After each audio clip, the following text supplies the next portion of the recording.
alpha, beta, gamma, or how to resolve the gender crisis. Substantial numbers of persons object to the polarity that biology provides. Yet, male and female are absolute categories in terms of procreation. All biological persons are either male or female.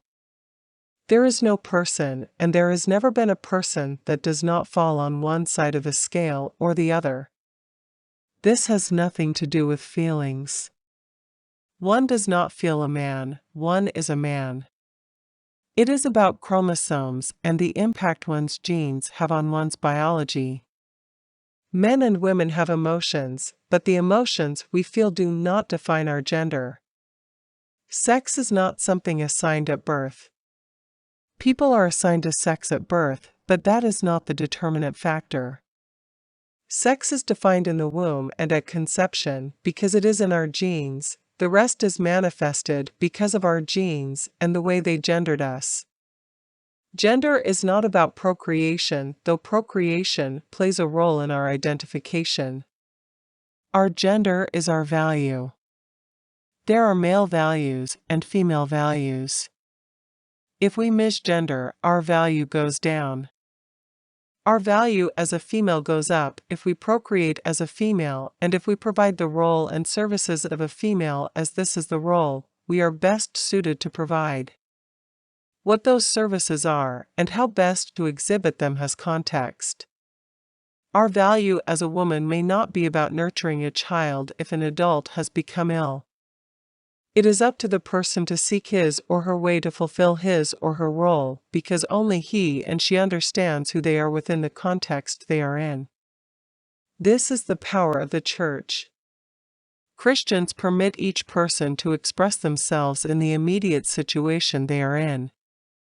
Some persons fight their biology, and this is possible up to a point, but to what end and to what purpose are they doing this? Are they identifying as the opposite sex because they feel benefited in some way? Herein lays the problem, for the issue is not if the individual is benefited more by being a male or female. The question is the Church benefited more if you have one identity or the other? Not that the identity itself is the deciding factor either, it is your role within that identity.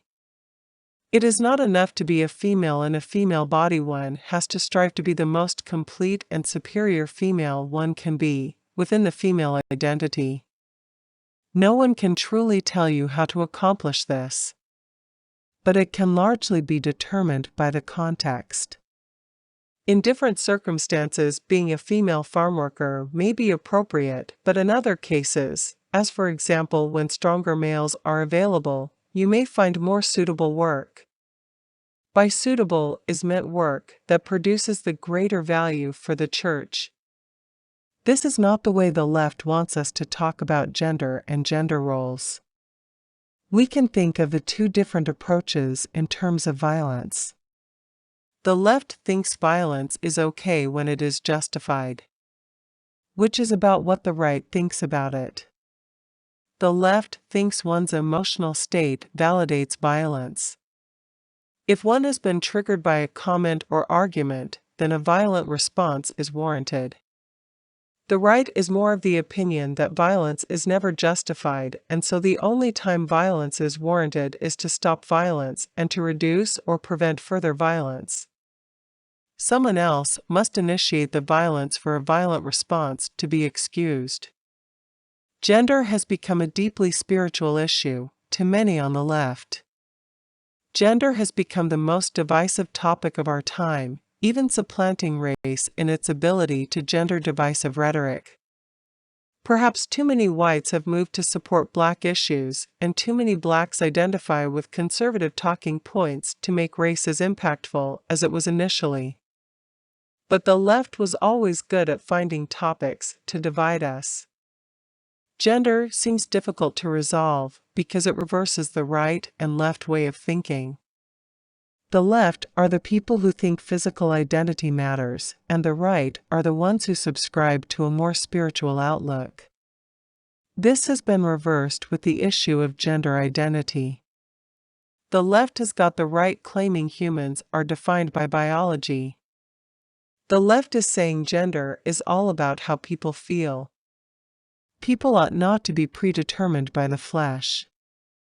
Unfortunately for the left, how does one feel like a woman? What does it feel like to be a woman, or a fish, for that matter? To claim one feels like a woman is meaningless. It does not justify identifying as a woman because how one feels is irrelevant to your identity. Feelings do not influence facts. Regardless, the premise of the left is that one's identity is the person's own business. If this was so, the identity you take would not be an issue, and how people identified you would not be an issue, but it is an issue. The person can claim he or she can identify with whatever group they feel they wish to belong to, but this is not how the world works.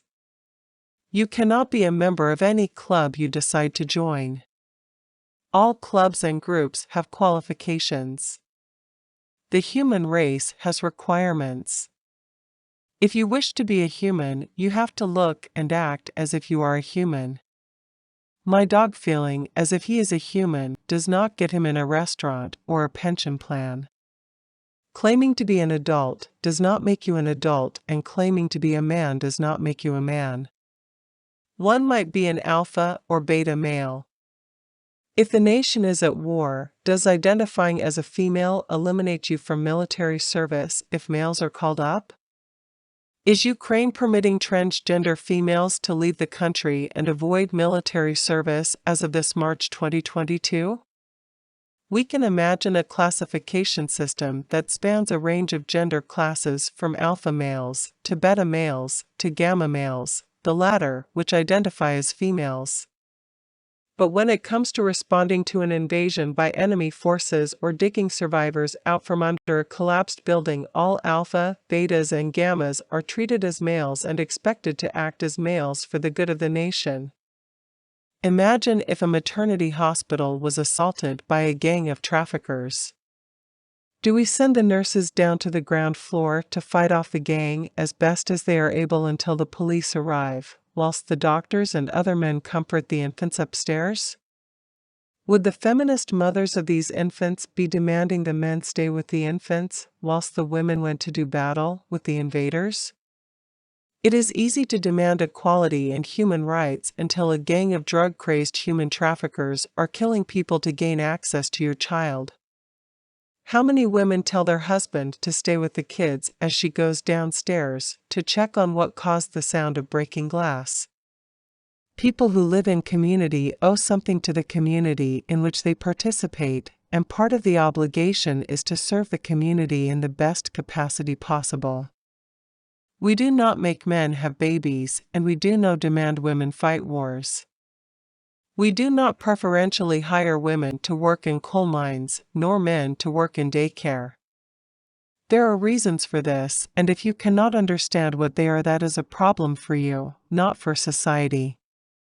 Society knows it needs roles filled and jobs done, and it has a right to demand those who can best fill them, fill them. In fact, society has a duty to its members to demand all do what they do best, regardless of what feelings they have. If feelings do not alter facts, feelings do not overrule duty and obligation or common sense.